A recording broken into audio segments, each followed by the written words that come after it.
Intimations by Winter, an ambassador summoned. Among the forces which sweep into play throughout the universe, untutored man is but a wisp in the wind. Our civilization is still in a middle stage, scarcely beast, in that it is no longer wholly guided by instinct, scarcely human, in that it is not yet wholly guided by reason. On the tiger, no responsibility rests. We see him aligned by nature with the forces of life. He is born into their keeping, and without thought he is protected. We see man far removed from the lairs of the jungles, his innate instincts dulled by too near an approach to free will, his free will not sufficiently developed to replace his instincts and afford him perfect guidance. He is becoming too wise to hearken always to instincts and desires. He is still too weak to always prevail against them. As a beast, the forces of life aligned him with them. As a man, he has not yet wholly learned to align himself with the forces. In this intermediate stage, he wavers, neither drawn in harmony with nature by his instincts, nor yet wisely putting himself into harmony by his own free will. He is even as a wisp in the wind, moved by every breath of passion, acting now by his will and now by his instincts, erring with one only to retrieve by the other, falling by one only to rise by the other. A creature of incalculable variability. We have the consolation of knowing that evolution is ever in action, that the ideal is a light that cannot fail. He will not forever balance thus between good and evil. When this jangle of free will and instinct shall have been adjusted, when perfect understanding has given the former the power to replace the latter entirely, man will no longer vary. The needle of understanding will yet point steadfast and unwavering to the distant pole of truth. In Carrie, as in how many of our worldlings do they not, instinct and reason, desire and understanding, were at war for the mastery. She followed whither her craving led. She was as yet more drawn than she drew. When Minnie found the note next morning, after a night of mingled wonder and anxiety, which was not exactly touched by yearning, sorrow, or love, exclaimed, "Well, what do you think of that?" "What?" said Hanson. "Sister Carrie has gone to live somewhere else."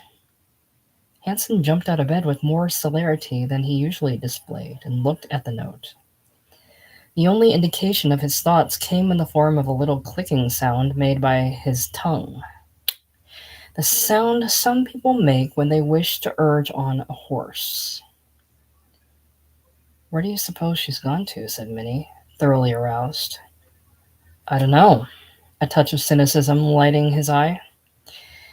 "Now she has gone and done it." Minnie moved her head in a puzzled way.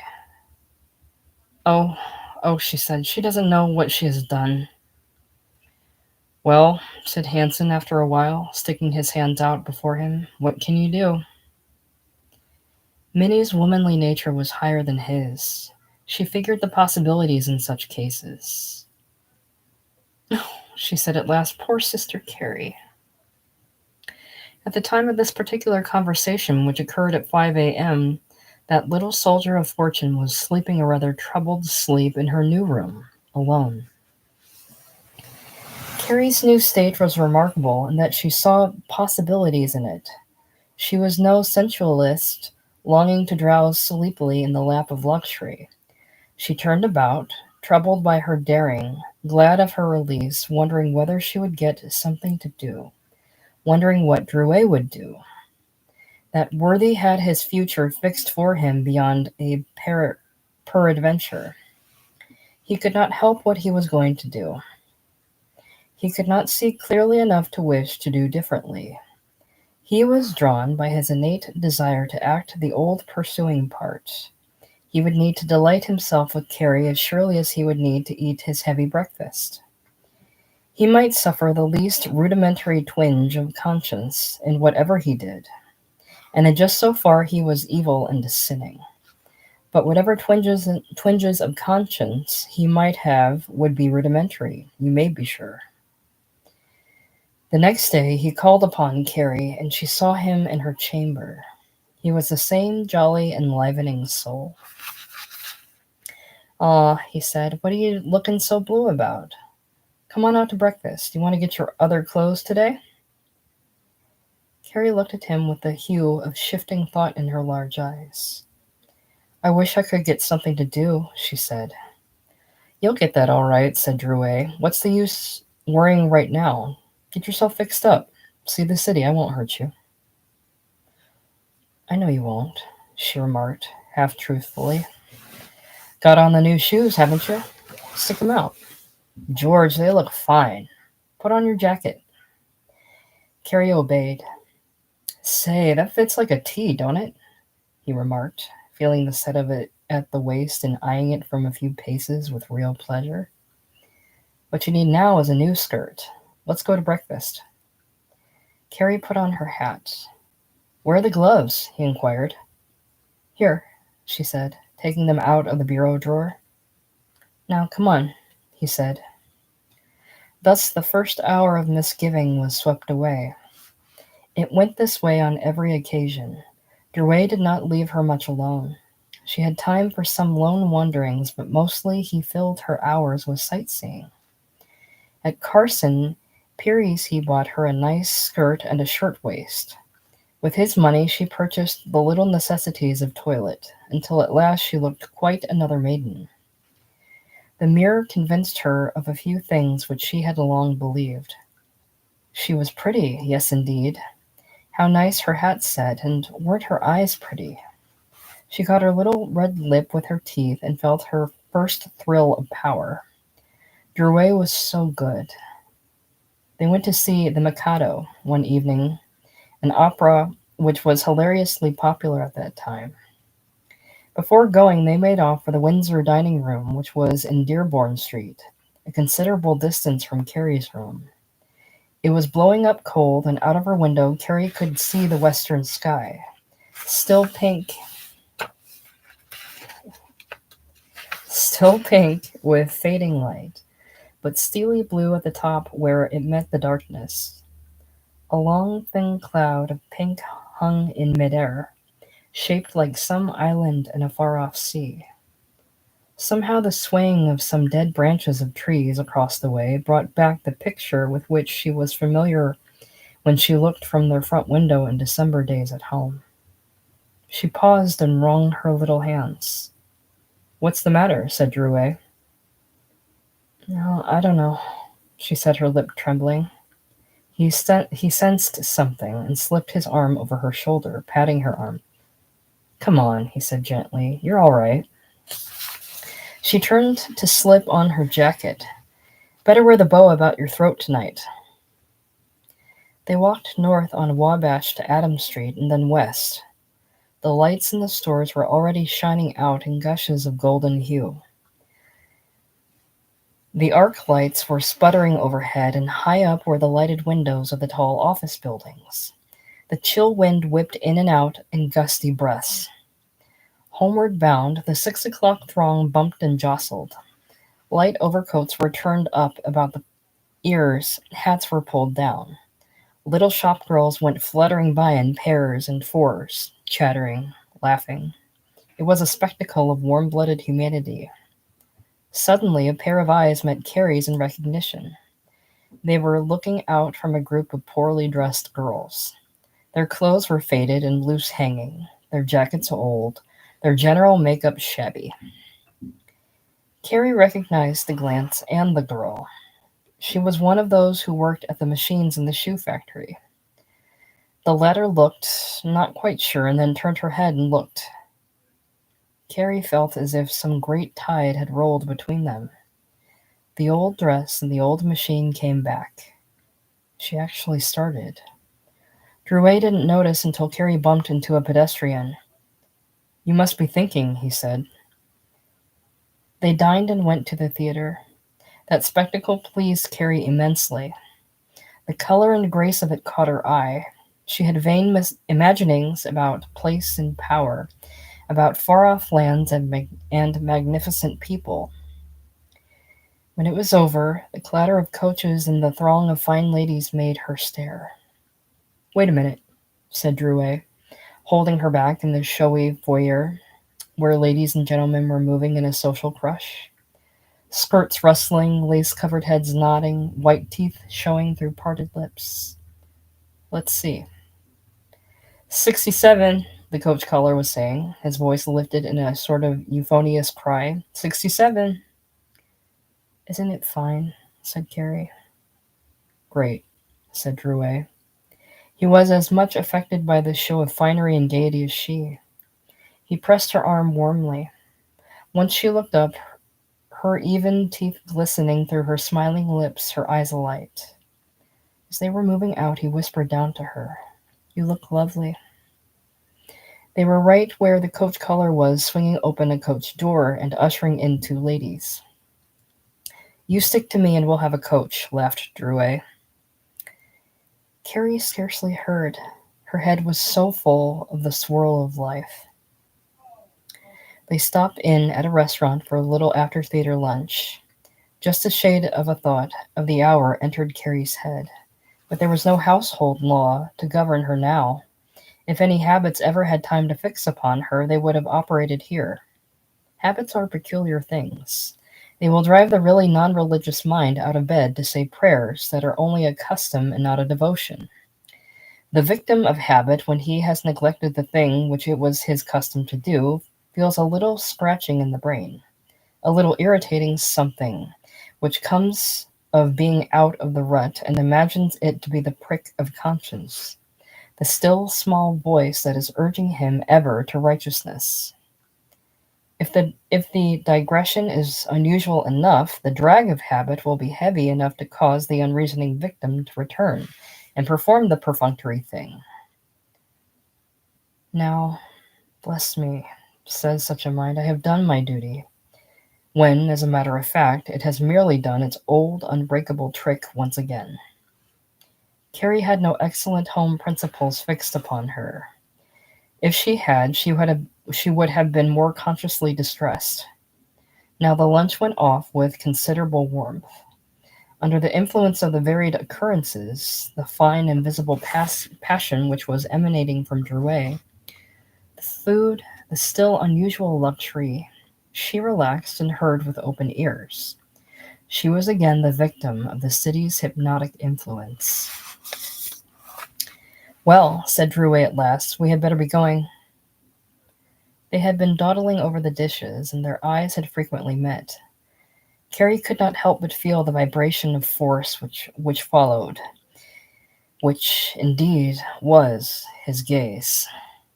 He had a way of touching her hand in explanation, as if to impress a fact upon her. He touched it now as he spoke of going. They arose and went out into the street. The downtown section was now bare, save for a few whistling strollers, a few owl cars, a few open resorts whose windows were still bright. Out Wabash Avenue they strolled, Drouet still pouring forth his volume of small information.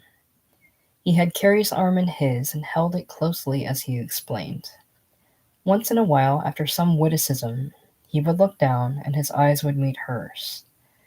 At last they came to the steps, and Carrie stood upon the first one, her head now coming even with his own.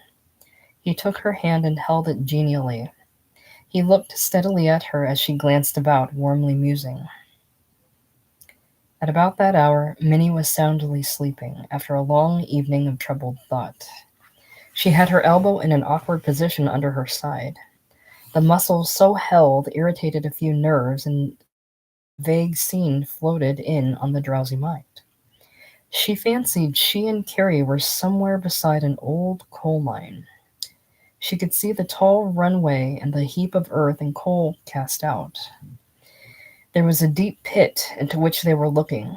They could see the curious whetstones far down where the wall disappeared in vague shadows. An old basket used for descending was hanging there, fastened by a worn rope. "Let's get in," said Carrie. "Oh no," said Minnie. "Yes, come on," said Carrie. She began to pull the basket over, and now, in spite of all protest, she had swung over and was going down. "Carrie," she called, "Carrie, come back." But Carrie was far down now, and the shadow had swallowed her completely. She moved her arm. Now the mystic scenery merged queerly, and the place was by waters she had never seen. They were upon some board or ground or something that reached far out, and at the end of this was Carrie. They looked about. Now the thing was sinking, and Minnie heard the low sip of the encroaching water. "Come on, Carrie," she called. But Carrie was reaching farther out. She seemed to recede, and now it was difficult to call to her. "Carrie," she called, "Carrie." But her own voice sounded far away, and the strange waters were blurring everything. She came away suffering as though she had lost something. She was more inexpressibly sad than she had ever been in life. It was this way through many shifts of the tired brain. Those curious phantoms of the spirit slipping in, blurring strange scenes, one with the other. The last one made her cry out, for Carrie was slipping away somewhere over a rock, and her fingers had let loose, and she had seen her falling. "Minnie, what's the matter?" "Here, wake up," said Hanson, disturbed and shaking her by the shoulder. "What's the matter?" said Minnie drowsily. "Wake up," he said, "and turn over. You're talking in your sleep." A week or so later, Drouet strolled into Fitzgerald and Moy's, spruce in dress and manner. "Hello, Charlie," said Hurstwood, looking out from his office door. Drouet strolled over and looked in upon the manager at his desk. "When do you go out on the road again?" he inquired. "Pretty soon," said Drouet. "Haven't seen much of you this trip," said Hurstwood. "Well, I've been busy," said Drouet. They talked some few minutes on general topics. "Say," said Drouet, as if struck by a sudden idea, "I want you to come out some evening." "Out where?" inquired Hurstwood. "Out to my house, of course," said Drouet, smiling. Hurstwood looked up quizzically, the least suggestion of a smile hovering about his lips. He studied the face of Drouet in his wise way, and then, with the demeanor of a gentleman, said, "Certainly, glad to. We'll have a nice game of euchre." "May I bring a nice little bottle of sec?" asked Hurstwood. "Certainly," said Drouet. "I'll introduce you." Chapter 9. Convention's Own Tinderbox. The Eye That Is Green. Hurstwood's residence on the north side, near Lincoln Park, was a brick building of a very popular type then, a 3-story affair with the first floor sunk a very little below the level of the street. It had a large bay window bulging out from the second floor, and was graced in front by a small grassy plot, 25 feet wide and 10 feet deep. There was also a small rear yard, walled in by the fences of the neighbors and holding a stable where he kept his horse and trap. The 10 rooms of the house were occupied by himself, his wife Julia, and his son and daughter George Jr. and Jessica. There were besides these a maidservant, represented from time to time by girls of various extraction, for Mrs. Hurstwood was not always easy to please. "George, I let Mary go yesterday," was not an unfrequent salutation at the dinner table. "All right," was his only reply. He had long since wearied of discussing the rancorous subject. A lovely home atmosphere is one of the flowers of the world, than which there is nothing more tender, nothing more delicate, nothing more calculated to make strong and just the natures cradled and nourished within it. Those who have never experienced such a beneficent influence will not understand wherefore the tear springs glistening to the eyelids at some strange breath in lovely music. The mystic chords which bind and thrill the heart of the nation they will never know. Hurstwood's residence could scarcely be said to be infused with this home spirit. It lacked that toleration and regard without which the home is nothing. There was fine furniture, arranged as soothingly as the artistic perception of the occupants warranted. There were soft rugs, rich, upholstered chairs and divans, a grand piano, a marble carving of some unknown Venus by some unknown artist, and a number of small bronzes gathered from heaven knows where, but generally sold by the large furniture houses along with everything else which goes to make the perfectly appointed house. In the dining room stood a sideboard laden with glistening decanters and other utilities and ornaments in glass, the arrangement of which could not be questioned. Here was something Hurstwood knew about. He had studied the subject for years in his business. He took no little satisfaction in telling each Mary, shortly after she arrived, something of what the art of the thing required. He was not garrulous by any means. On the contrary, there was a fine reserve in his manner toward the entire domestic economy of his life, which was all that is comprehended by the popular term, gentlemanly. He would not argue, he would not talk freely. In his manner was something of the dogmatist. What he could not correct he would ignore. There was a tendency in him to walk away from the impossible thing. There was a time when he had been considerably enamored of his Jessica, especially when he was younger and more confined in his success. Now, however, in her 17th year, Jessica had developed a certain amount of reserve and independence which was not inviting to the richest form of parental devotion. She was in the high school and had notions of life which were decidedly those of a patrician. She liked nice clothes and urged for them constantly. Thoughts of love and elegant individual establishments were running in her head. She met girls at the high school whose parents were truly rich and whose fathers had standing locally as partners or owners of solid businesses. These girls gave themselves the airs befitting the thriving domestic establishments from whence they issued. They were the only ones of the school about whom Jessica concerned herself. Young Hurstwood Jr. was in his 20th year and was already connected in a promising capacity with a large real estate firm. He contributed nothing for the domestic expenses of the family, but was thought to be saving his money to invest in real estate.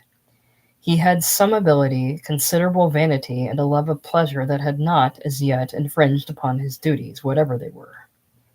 He came in and went out, pursuing his own plans and fancies, addressing a few words to his mother occasionally, relating some little incident to his father, but for the most part, confining himself to those generalities with which most conversation concerns itself. He was not laying bare his desires for anyone to see. He did not find anyone in the house who particularly cared to see. Mrs. Hurstwood was the type of woman who has ever endeavored to shine, and has been more or less chagrined at the evidences of superior capability in this direction elsewhere. Her knowledge of life extended to that little conventional round of society of which she was not, but longed to be, a member. She was not without realization already that this thing was impossible, so far as she was concerned. For her daughter, she hoped better things. Through Jessica, she might rise a little. Though George Jr.'s possible success she might draw to herself the privilege of pointing proudly. Even Hurstwood was doing well enough, and she was anxious that his small real estate adventures should prosper. His property holdings as yet were rather small, but his income was pleasing, and his position with Fitzgerald and Moy was fixed. Both those gentlemen were on pleasant and rather informal terms with him. The atmosphere which such personalities would create must be apparent to all. It worked out in 1,000 little conversations, all of which were of the same caliber. "I'm going up to Fox Lake tomorrow," announced George Jr. at the dinner table one Friday evening. "What's going on up there?" queried Mrs. Hurstwood. Eddie Farway's got a new steam launch, and he wants me to come up and see how it works. How much did it cost him? Asked his mother. Oh, over $2,000. He says it's a dandy. Old Fairway must be making money, put in Hurstwood. He is, I guess. Jack told me they were shipping Vegakira to Australia now. Said they sent a whole box to Cape Town last week. Just think of that, said Mrs. Hurstwood, and only 4 years ago they had that basement in Madison Street. Jack told me they were going to put up a 6-story building next spring in Roby Street. Just think of that, said Jessica. On this particular occasion, Hurstwood wished to leave early. I guess I'll be going downtown, he remarked, rising. Are we going to McVicker's Monday? Questioned Mrs. Hurstwood without rising. Yes, he said indifferently. They went on dining while he went upstairs for his hat and coat. Presently, the door clicked. I guess Papa's gone, said Jessica. The latter's school news was of a particular stripe. They're going to give a performance in the Lyceum upstairs, she reported one day, and I'm going to be in it. Are you? Said her mother. Yes, and I'll have to have a new dress. Some of the nicest girls in the school are going to be in it. Mrs. Palmer is going to take the part of Portia. Is she? Said Mrs. Hurstwood. They've got that Martha Griswold in it again. She thinks she can act. Her family doesn't amount to anything, does it? Said Mrs. Hurstwood sympathetically. They haven't anything, have they? No, returned Jessica. They're poor as church mice. She distinguished very carefully between the young boys of the school, many of whom were attracted by her beauty. What do you think? She remarked to her mother one evening, that Herbert Crane tried to make friends with me. Who is he, my dear? Inquired Mrs. Hurstwood. Oh, no one, said Jessica, pursing her pretty lips. He's just a student there. He hasn't anything. The other half of this picture came when young Blyford, son of Blyford the soap manufacturer, walked home with her. Mrs. Hurstwood was on the 3rd floor sitting in a rocking chair reading, and happened to look out at the time. Who was that with you, Jessica? She inquired as Jessica came upstairs. It's Mr. Blyford, Mamma, she replied. Is it? Said Mrs. Hurstwood. Yes, and he wants me to stroll over into the park with him, explained Jessica, a little flushed with running up the stairs. All right, my dear, said Mrs. Hurstwood. Don't be gone long. As the two went down the street, she glanced interestedly out of the window. It was a most satisfactory spectacle indeed. Most satisfactory. In this atmosphere, Hurstwood had moved for a number of years, not thinking deeply concerning it. He was not the order of nature to trouble for something better, unless the better was immediately and sharply contrasted. As it was, he received and gave, irritated sometimes by the little displays of selfish indifference, pleased at times by some show of finery which supposedly made for dignity and social distinction. The life of the resort which he managed was his life. There he spent most of his time.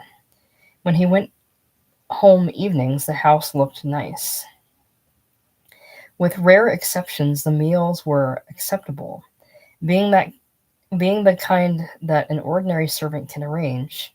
In part, he was interested in the talk of his son and daughter, who always looked well. The vanity of Mrs. Hurstwood caused her to keep her person rather showily arrayed. But to Hurstwood this was much better than plainness. There was no love lost between them. There was no great feeling of dissatisfaction. Her opinion on any subject was not startling. They did not talk enough together to come to the argument of any one point. In the accepted and popular phrase, she had her ideas and he had his. Once in a while he would meet a woman whose youth, sprightliness, and humor would make his wife seem rather deficient by contrast. But the temporary dissatisfaction which such an encounter might arouse would be counterbalanced by his social position and a certain matter of policy. He could not complicate his home life, because it might affect his relations with his employees. They wanted no scandals. A man to hold his position must have a dignified manner, a clean record, a respectable home anchorage. Therefore, he was circumspect in all he did, and whenever he appeared in the public ways in the afternoon or on Sunday, it was with his wife, and sometimes his children. He would visit the local resorts or those nearby in Wisconsin, and spend a few stiff, polished days strolling about conventional places doing conventional things. He knew the need of it. When some one of the many middle class individuals whom he knew who had money would get into trouble, he would shake his head. It didn't do to talk about those things. If it came up for discussion among such friends as with him passed for close, he would depreciate the folly of the thing. It was all right to do it, all men do those things, but why wasn't he careful? A man can't be too careful. He lost sympathy for the man that made a mistake and was found out. On this account, he still devoted some time to showing his wife about, time which would have been wearisome indeed if it had not been for the people he would meet and the little enjoyments which did not depend upon her presence or absence. He watched her with considerable curiosity at times, for she was still attractive in a way, and men looked at her. She was affable, vain, subject to flattery, and this combination, he knew quite well, might produce a tragedy in a woman of her home position. Owing to his order of mind, his confidence in the sex was not great. His wife never possessed the virtues which would win the confidence and admiration of a man of his nature. As long as she loved him vigorously, he could see how confidence could be. But when that was no longer the binding chain, well, something might happen. During the last year or two, the expenses of the family seemed a large thing. Jessica wanted fine clothes, and Mrs. Hurstwood, not to be outshone by her daughter, also frequently enlivened her apparel. Hurstwood had said nothing in the past, but one day he murmured, "Jessica must have a new dress this month," said Mrs. Hurstwood one morning. Hurstwood was arraying himself in one of his perfection vests before the glass at the time. "I thought she just bought one," he said. "That was just something for evening wear," returned his wife complacently. "It seems to me," returned Hurstwood, "that she's spending a good deal for dresses of late." "Well, she's going out more," concluded his wife, but the tone of his voice impressed her as containing something she had not heard there before. He was not a man who traveled much, but when he did, he had been accustomed to take her along. On one occasion recently, a local aldermanic junket had been arranged to visit Philadelphia, a junket that was to last 10 days. Hurstwood had been invited. "Nobody knows us down there," said a gentleman whose face was a slight improvement over gross ignorance and sensuality. He always wore a silk hat of most imposing proportions. "We can have a good time." His left eye moved with just the semblance of a wink. "You want to come along, George?" The next day, Hurstwood announced his intention to his wife. "I'm going away, Julia," he said, "for a few days." "Where?" she asked, looking up. "To Philadelphia, on business." She looked at him consciously, expecting something else.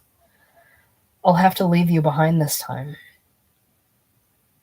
"All right," she replied, but he could see that she was thinking that it was a curious thing.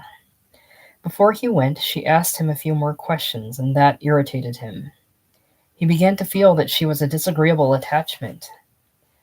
On this trip he enjoyed himself thoroughly, and when it was over he was sorry to get back. He was not willingly a prevaricator, and hated thoroughly to make explanations concerning it. The whole incident was glossed over with general remarks, but Mrs. Hurstwood gave the subject considerable thought. She drove out more, dressed better, and attended theaters freely to make up for it. Such an atmosphere could hardly come under the category of home life. It ran along by force of habit, by force of conventional opinion. With the lapse of time, it must necessarily become drier and drier, must eventually be tinder, easily lighted and destroyed. Chapter 10. The Council of Winter. Fortune's Ambassador Calls. In the light of the world's attitude toward women and her duties, the nature of Carrie's mental state deserves consideration. Actions such as hers are measured by an arbitrary scale. Society possesses a conventional standard whereby it judges all things. All men should be good, all women virtuous. Wherefore, villain, hast thou failed? For all the liberal analysis of Spencer and our modern naturalistic philosophers, we have but an infantile perception of mortals. There is more in the subject than mere conformity to a law of evolution. It is yet deeper than conformity to things of earth alone.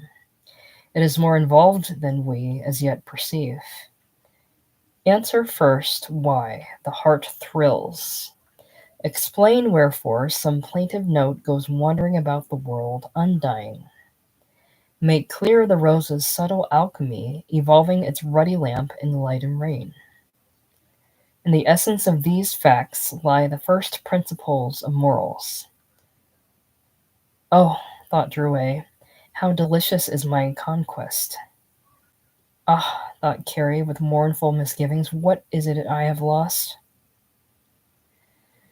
Before this world-owed proposition we stand, serious, interested, confused, endeavoring to involve the true theory of mortals, the true answer to what is right.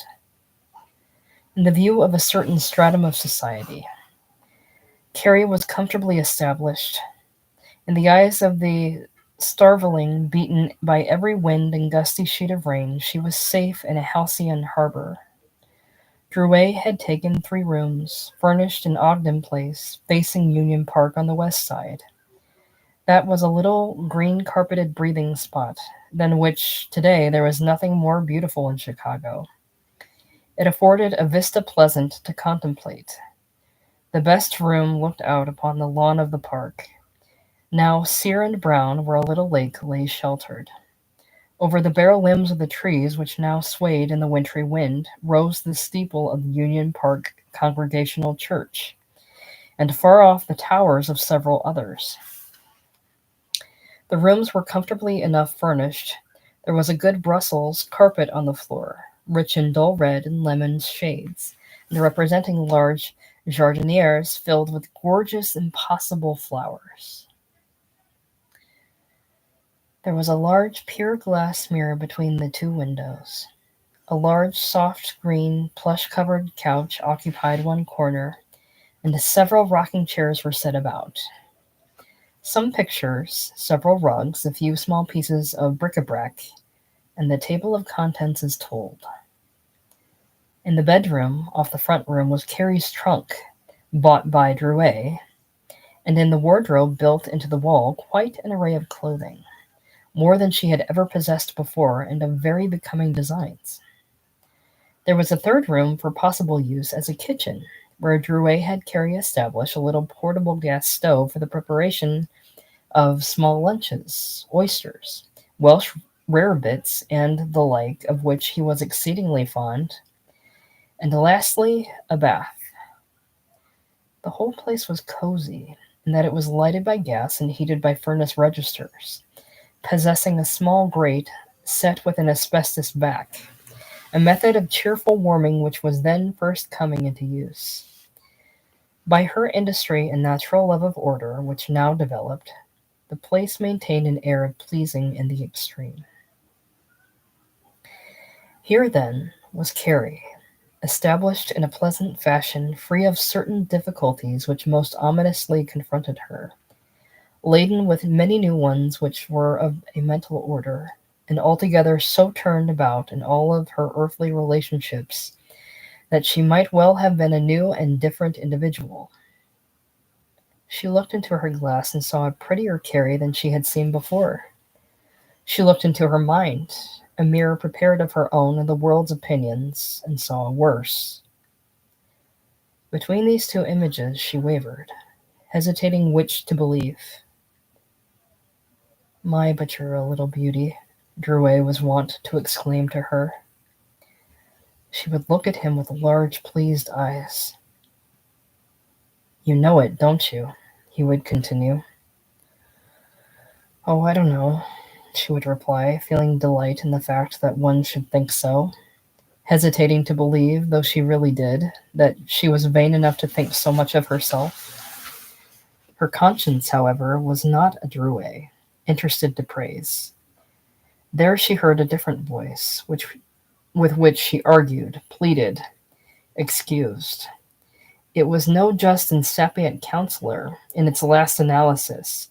It was only an average little conscience, a thing which represented the world, her past environment, habit, convention, in a confused way. With it, the voice of the people was truly the voice of God. "Oh, thou failure," said the voice. "Why?" she questioned. "Look at those about," came the whispered answer. "Look at those who are good. How would they scorn to do what you have done? Look at the good girls. How will they draw away from such as you when they know you have been weak? You had not tried before, you failed." It was when Carrie was alone, looking out across the park, that she would be listening to this. It would come infrequently, when something else did not interfere, when the pleasant side was not too apparent, when Drouet was not there. It was somewhat clear in utterance at first, but never wholly convincing. There was always an answer. Always the December days threatened. She was alone. She was desireful. She was fearful of the whistling wind. The voice of want made answer for her. Once the bright days of summer pass by, a city takes on that sombre garb of gray, wrapped in which it goes about its labors during the long winter. Its endless buildings look gray. Its sky and its streets assume a somber hue. The scattered leafless trees and wind-blown dust and paper but add to the general solemnity of color. There seems to be something in the chill breezes which scurry through the long, narrow thoroughfares productive of rueful thoughts. Not poets alone, nor artists, nor that superior order of mind which arrogates to itself all refinement, feel this, but dogs and all men. These feel as much as the poet, though they have not the same power of expression. The sparrow upon the wire, the cat in the doorway, the dray horse tugging his weary load, feel the long, keen breaths of winter. It strikes to the heart of all life, animate and inanimate. If it were not for the artificial fires of merriment, the rush of profit-seeking trade, and the pleasure-selling amusements, if the various merchants failed to make the customary display within and without their establishments, if our streets were not strung with signs of gorgeous hues and thronged with hurrying purchasers, we would quickly discover how firmly the chill hand of winter lays upon the heart. How dispiriting are the days during which the sun withholds a portion of our allowance of light and warmth. We are more dependent upon these things than is often thought. We are insects produced by heat and pass without it. In the drag of such a gray day, the secret voice would reassert itself, feebly and more feebly. Such mental conflict was not always uppermost. Carrie was not by any means a gloomy soul. More, she had not the mind to get firm hold upon a definite truth. When she could not find her way out of the labyrinth of ill logic, which thought upon the subject created, she would turn away entirely. Drouet, all the time, was conducting himself in a model way for one of his sort. He took her about a great deal, spent money upon her, and when he traveled, took her with him. There were times when she would be alone for 2 or 3 days while he made the shorter circuits of his business, but as a rule she saw a great deal of him. "Say, Carrie," he said one morning, shortly after they had so established themselves, "I've invited my friend Hurstwood to come out some day and spend the evening with us." "Who is he?" asked Carrie doubtfully. "Oh, he's a nice man. He's a manager of Fitzgerald and Moyes." "What's that?" said Carrie. "The finest resort in town. It's a way-up swell place." Carrie puzzled a moment. She was wondering what Drouet had told him, what her attitude would be. "That's all right," said Drouet, feeling her thought. "He doesn't know anything. You're a Mrs. Drouet now." There was something about which struck Carrie as slightly inconsiderate. There was something about this which struck Carrie as slightly inconsiderate. She could see that Drouet did not have the keenest sensibilities. "Why don't we get married?" she inquired, thinking of the valuable promises he had made. "Well, we will," he said, "just as soon as I get this little deal of mine closed up." He was referring to some property which he said he had, and which required so much attention, adjustment, and what not, that somehow or other it interfered with his free, moral, personal actions. "Just as soon as I get back from my Denver trip in January, we'll do it." Carrie accepted this as basis for hope. It was a sort of salve to her conscience, a pleasant way out. Under the circumstances, things would be righted. Her actions would be justified. She really was not enamored of Drouet. She was more clever than he. In a dim way, she was beginning to see where he lacked. If it had not been for this, if she had not been able to measure and judge him in a way, she would have been worse off than she was. She would have adored him. She would have been utterly wretched in her fear of not gaining his affection, of losing his interest, of being swept away and left without an anchorage. As it was, she wavered a little, slightly anxious at first to gain him completely, but later feeling at ease in waiting. She was not exactly sure what she thought of him, what she wanted to do. When Hurstwood called, she met a man who was more clever than Drouet in 100 ways. He paid that peculiar deference to women which every member of the sex appreciates. He was not overawed, he was not overbold. His great charm was attentiveness, schooled in winning those birds of fine feather among his own sex, the merchants and professionals who visited his resort. He could use even greater tact when endeavoring to prove agreeable to someone who charmed him. In a pretty woman of any refinement, of feeling whatsoever, he found his greatest incentive. He was mild, placid, assured, giving the impression that he wished to be a sort of service only, to do something which would make the lady more pleased. Drouet had ability in this line himself when the game was worth the candle, but he was too much the egotist to reach the polish which Hurstwood possessed. He was too buoyant, too full of ruddy life, too assured. He succeeded with many who were not quite schooled in the art of love.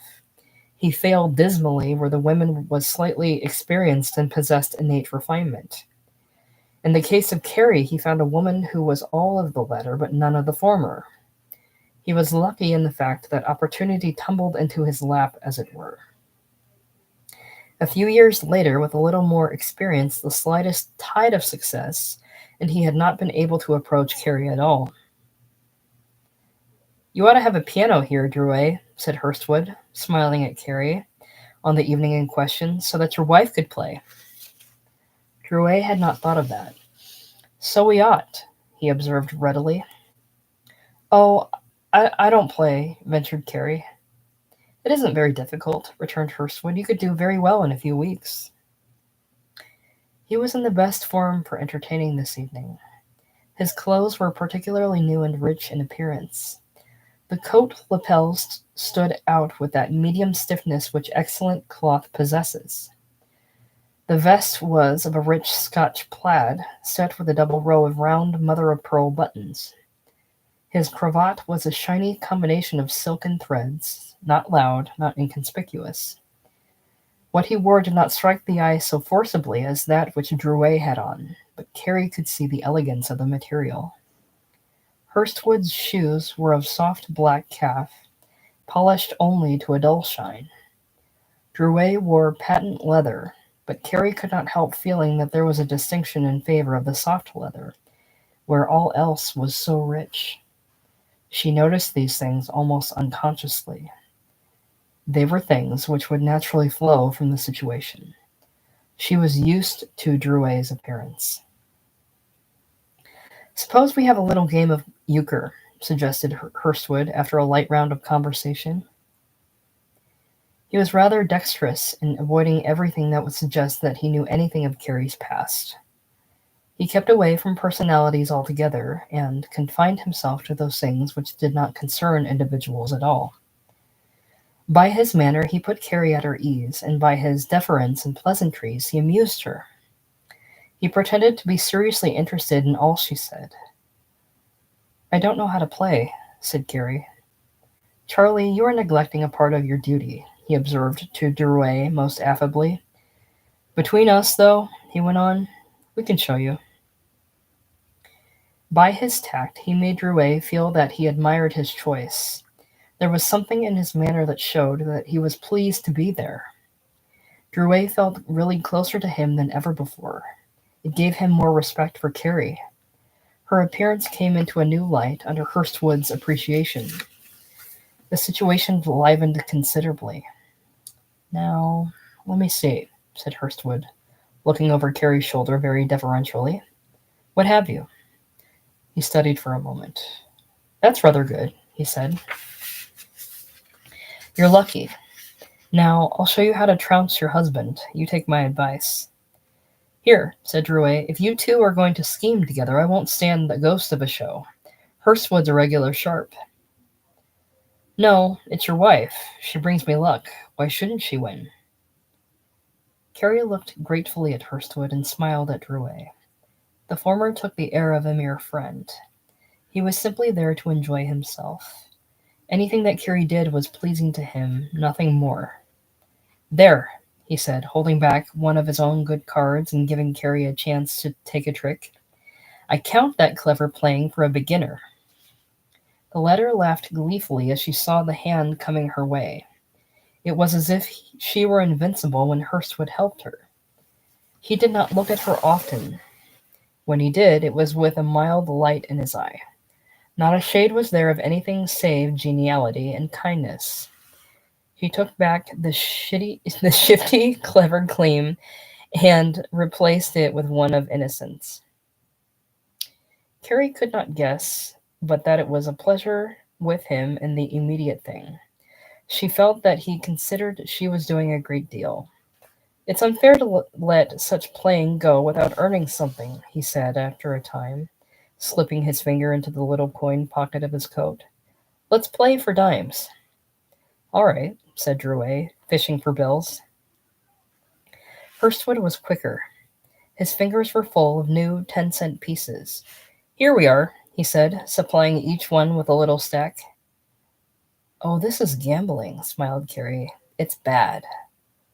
"No," said Drouet, "only fun. If you never play for more than that, you will go to heaven." "Don't you moralize," said Hurstwood to Carrie gently, "until you see what becomes of the money." Drouet smiled. "If your husband gets them, he'll tell you how bad it is." Drouet laughed loud. There was an ingratiating tone about Hurstwood's voice. The insinuation was so perceptible that even Carrie got the humor of it. "When do you leave?" said Hurstwood to Drouet. "On Wednesday," he replied. "It's rather hard to have your husband running about like that, isn't it?" said Hurstwood, addressing Carrie. "She's going along with me this time," said Drouet. "You must both go with me to the theater before you go." "Certainly," said Drouet. "Eh, Carrie?" "I'd like it ever so much," she replied. Hurstwood did his best to see that Carrie won the money. He rejoiced in her success, kept counting her winnings, and finally gathered and put them in her extended hand. They spread a little lunch, at which he served the wine, and afterwards he used fine tact in going. "Now," he said, addressing first Carrie, then Drouet with his eyes, "you must be ready at 7:30. I'll come and get you." They went with him to the door, and there was his cab waiting, its red lamps gleaming cheerfully in the window. "Now," he observed to Drouet with a tone of good fellowship, "when you leave your wife alone, you must let me show her around a little. It will break up her loneliness." "Sure," said Drouet, quite pleased at the attention shown. "You're so kind," observed Carrie. "Not at all," said Hurstwood. "I would want your husband to do as much for me." He smiled and went lightly away. Carrie was thoroughly impressed. She had never come in contact with such grace. As for Drouet, he was equally pleased. "There's a nice man," he remarked to Carrie as they returned to their cozy chamber. "A good friend of mine, too." "He seems to be," said Carrie.